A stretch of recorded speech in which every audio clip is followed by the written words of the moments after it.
അസ്സലാമു അലൈക്കും വറഹ്മത്തുള്ളാഹി വബറകാതുഹു. ബിസ്മില്ലാഹിർ റഹ്മാനിർ റഹീം. അൽഹംദുലില്ലാഹി റബ്ബിൽ ആലമീൻ വൽ ആഖിബത്തു ലിൽ മുത്തഖീൻ.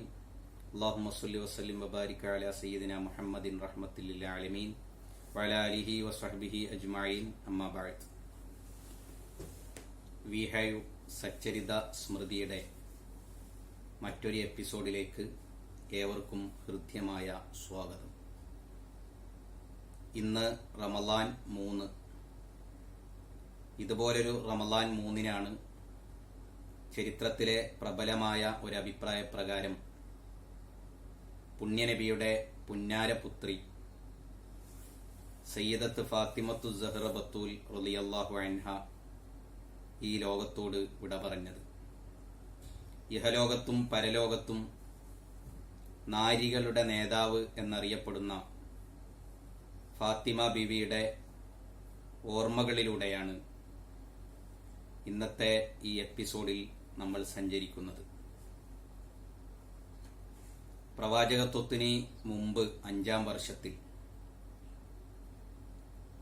ജുമാദ അൽ ആഖിറ 20 വെള്ളിയാഴ്ചയാണ് സയ്യിദത്ത് ഫാത്തിമ ബീവി റളിയല്ലാഹു അൻഹ പൂജാതയാകുന്നത്. ലോകത്തെ ഏറ്റവും പരിശുദ്ധമായ, ഏറ്റവും അനുഗ്രഹീതമായ ദാമ്പത്യ വല്ലരിയിലാണ് ആ സുന്ദര സൗഗന്ധിക സൂനം പൂത്ത് വിടർന്ന് പരിലസിച്ച് പരിമളം പരത്തിയത്. പിതാവ് ലോകത്തിന്റെ നായകൻ മഹാനായ മുഹമ്മദ് റസൂലുള്ളാഹി സ്വല്ലല്ലാഹു അലൈഹി വസല്ലമ തങ്ങൾ, മാതാവ് മഹദിയായ ഖദീജ ബീവി റളിയല്ലാഹു അൻഹ. വലിയ പ്രശ്നങ്ങളുടെയും പ്രതിസന്ധികളുടെയും പ്രയാസങ്ങളുടെയും ഇടയിലൂടെയാണ് ബീവിയുടെ കുട്ടിക്കാലം കടന്നുപോയത്. നബി സല്ലല്ലാഹു അലൈഹി വസല്ലമ തങ്ങൾ തന്റെ പ്രവാചകത്വവും അള്ളാഹുവിന്റെ ഏകത്വവും ജനങ്ങളുടെ ഇടയിൽ വിളംബരം ചെയ്തതോടുകൂടി ശത്രുക്കളുടെ ഭാഗത്തു നിന്നുണ്ടായ കഠിനമായ താടന പീഡനങ്ങൾ, ഷേബ് അബൂ താലിബ് എന്ന മലഞ്ചെരുവിൽ 3 വർഷക്കാലം കടുത്ത ഉപരോധം, അന്നത്തെ ദാരിദ്ര്യത്തിന്റെയും വിശപ്പിന്റെയും പ്രയാസത്തിന്റെയും പ്രത്യാഘാതങ്ങൾ ജീവിതകാലം മുഴുവൻ മഹദിയെ വേട്ടയാടിയിരുന്നു എന്ന് ചരിത്രത്തിൽ കാണാൻ കഴിയും. അതോടൊപ്പം തന്നെ തന്റെ സഹോദരീ സഹോദരന്മാരുടെ ചെറുപ്പത്തിലുള്ള വിയോഗം,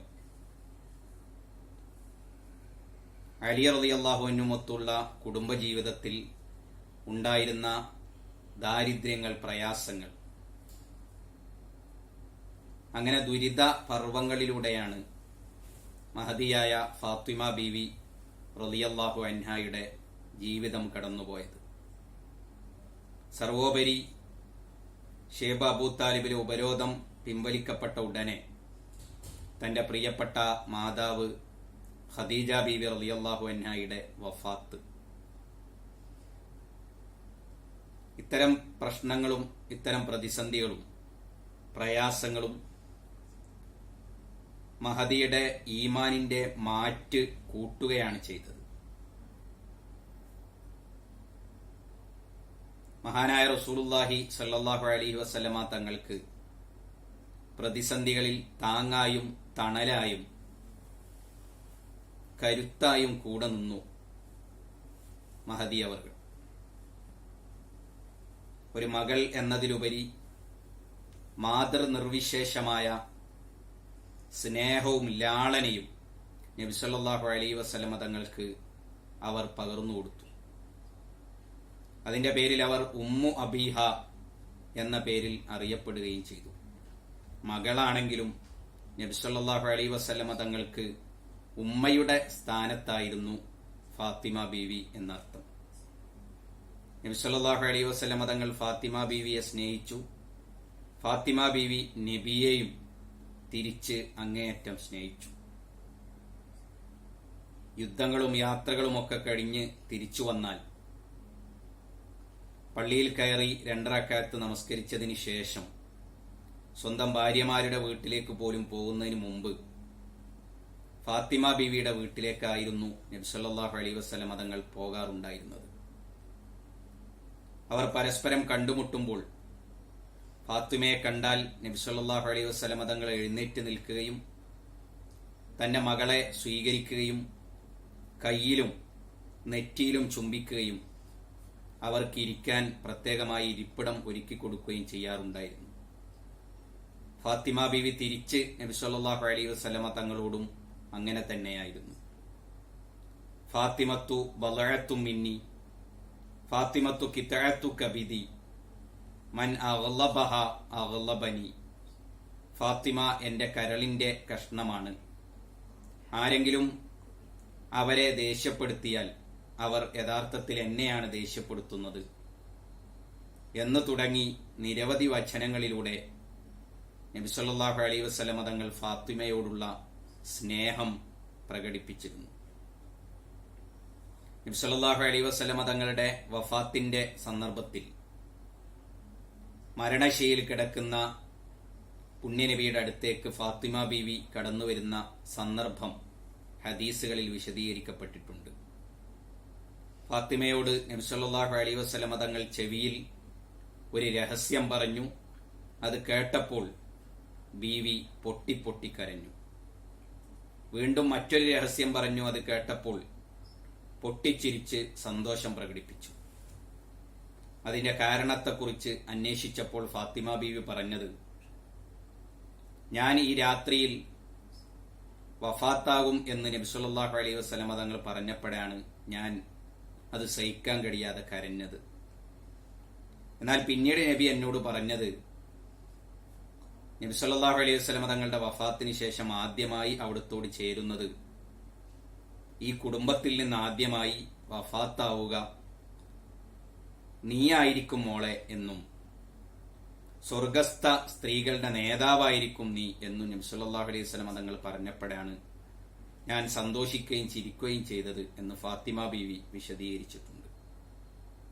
ഖദീജ ബീവി റളിയല്ലാഹു അൻഹയെ പോലെ, ആസിയ ബീവി റളിയല്ലാഹു അൻഹയെ പോലെ, മറിയം ബീവി റളിയല്ലാഹു അൻഹയെ പോലെ സ്വർഗസ്ഥ സ്ത്രീകളുടെ നേതാവായിരിക്കും ഫാത്തിമ, സ്വർഗത്തിലെ യുവാക്കളുടെ നേതാവായിരിക്കും ഫാത്തിമയുടെ മക്കളായ ഹസനും ഹുസൈനും എന്ന് നബി സല്ലല്ലാഹു അലൈഹി വസല്ലം തങ്ങൾ പറഞ്ഞിട്ടുണ്ട്. പുണ്യനബിയുടെ വഫാത്ത് ഫാത്തിമ ബീവിക്ക് താങ്ങാവുന്നതിലും അപ്പുറമായിരുന്നു. അനസ് ബിൻ മാലിക് റളിയല്ലാഹു അൻഹുവിനോട്, അനസെ, എങ്ങനെയാണ് നിങ്ങൾക്ക് പുണ്യനബിയുടെ ശരീരത്തിനുമേൽ ആ പവിത്ര മേനിയിൽ മണ്ണ് വാരിയിടാൻ കഴിഞ്ഞത് എന്ന് നെഞ്ചുപൊട്ടി ഫാത്തിമ ചോദിച്ചിട്ടുണ്ട്. ആ ചോദ്യം കേട്ട് സ്വഹാബാക്കൾ കരഞ്ഞു, മദീന കരഞ്ഞു എന്ന് ചരിത്രത്തിൽ കാണാൻ കഴിയും. നബി സല്ലല്ലാഹു അലൈഹി വസല്ലം തങ്ങൾ സ്നേഹിച്ച, നബിയെ തിരിച്ച് ഏറെ സ്നേഹിച്ച ഫാത്തിമ ബീവിയുമായുള്ള വൈവാഹിക ബന്ധം മഹാനായ അബൂബക്കർ റളിയല്ലാഹു അൻഹുവും ഉമറുൽ ഫാറൂഖ് റളിയല്ലാഹു അൻഹുവും ആഗ്രഹിച്ചിരുന്നു. വിവാഹാലോചന നടത്തുകയും ചെയ്തിരുന്നു. പക്ഷെ അത് രണ്ടും നബി സല്ലല്ലാഹു അലൈഹി വസല്ലം തങ്ങൾ സ്വീകരിച്ചില്ല. മറിച്ച് 4ാം ഖലീഫ അലി ഇബ്നു അബി ത്വാലിബ് റളിയല്ലാഹു അൻഹുവിന്റെ കല്യാണാലോചനയാണ് സ്വീകരിച്ചത്. അതിനാണ് സമ്മതം മൂളിയത്. നബി സല്ലല്ലാഹു അലൈഹി വസല്ലം തങ്ങൾ അത് അംഗീകരിച്ചപ്പോൾ അലി റളിയല്ലാഹു അൻഹു ശുക്റിന്റെ സുജൂദ് ചെയ്തുകൊണ്ടാണ് അതിന്റെ സന്തോഷ പ്രകടനം നടത്തിയത്. 5 മക്കളാണ് അലി ഫാത്തിമ ദാമ്പത്യ വല്ലരിയിൽ ഉണ്ടായിരുന്നത്. സയ്യിദുന ഹസൻ റളിയല്ലാഹു അൻഹു, സയ്യിദുന ഹുസൈൻ റളിയല്ലാഹു അൻഹു, സയ്യിദുന മുഹ്സിൻ റളിയല്ലാഹു അൻഹു, സയ്യിദത്ത് സൈനബ് റളിയല്ലാഹു അൻഹു, സയ്യിദത്ത് ഉമ്മു കുൽസൂം റളിയല്ലാഹു അൻഹ. ഇങ്ങനെ 5 മക്കളാണ് അലി ഫാത്തിമ ദമ്പതികൾക്ക് ഉണ്ടായിരുന്നത്. നബി സല്ലല്ലാഹു അലൈഹി വസല്ലമ തങ്ങളുമായി എല്ലാ നിലക്കും ഏറെ സദൃശ്യമുണ്ടായിരുന്നു ഫാത്തിമാക്ക് എന്ന് സ്വഹാബാക്കൾ രേഖപ്പെടുത്തിയിട്ടുണ്ട്. ദുരിതപർവങ്ങളിലൂടെ കടന്നുപോയപ്പോഴും ദാരിദ്ര്യത്തിന്റെ തീച്ചുളയിലൂടെ കടന്നുപോകാൻ വിധിക്കപ്പെട്ടപ്പോഴും അതിനെയൊക്കെ ക്ഷമയോടുകൂടി നേരിടുകയും വല്ലാത്ത ആത്മധൈര്യം, മനോദാർഢ്യം പ്രകടിപ്പിക്കുകയും നബി സല്ലല്ലാഹു അലൈഹി വസല്ലമ തങ്ങൾക്ക് താങ്ങും തണലുമായി നിലകൊള്ളുകയും ചെയ്ത, ഇഹത്തിലും പരത്തിലും വിശ്വാസി സ്ത്രീകളുടെ നേതാവ് എന്നറിയപ്പെടുന്ന മഹദിയായ ഫാത്തിമ ബീവി റളിയല്ലാഹു അൻഹയുടെ വിയോഗ ദിനമായ ഇന്ന് മഹദിയെ നമുക്ക് അനുസ്മരിക്കാം. അവരുടെ പേരിൽ ഹദിയകൾ നിർവഹിക്കാം. അല്ലാഹു സുബ്ഹാനഹു വ തആല അവരോടൊപ്പം നമ്മയും സ്വർഗത്തിൽ ഒരുമിച്ച് കൂട്ടി അനുഗ്രഹിക്കട്ടെ. അവരുടെ മദദ് നമുക്ക് പ്രദാനം ചെയ്ത് അനുഗ്രഹിക്കട്ടെ. ആമീൻ എന്ന് ദുആ ചെയ്തുകൊണ്ട് അവസാനിപ്പിക്കുന്നു. അസ്സലാമു അലൈക്കും വറഹ്മത്തുള്ളാഹി വബറകാതുഹു.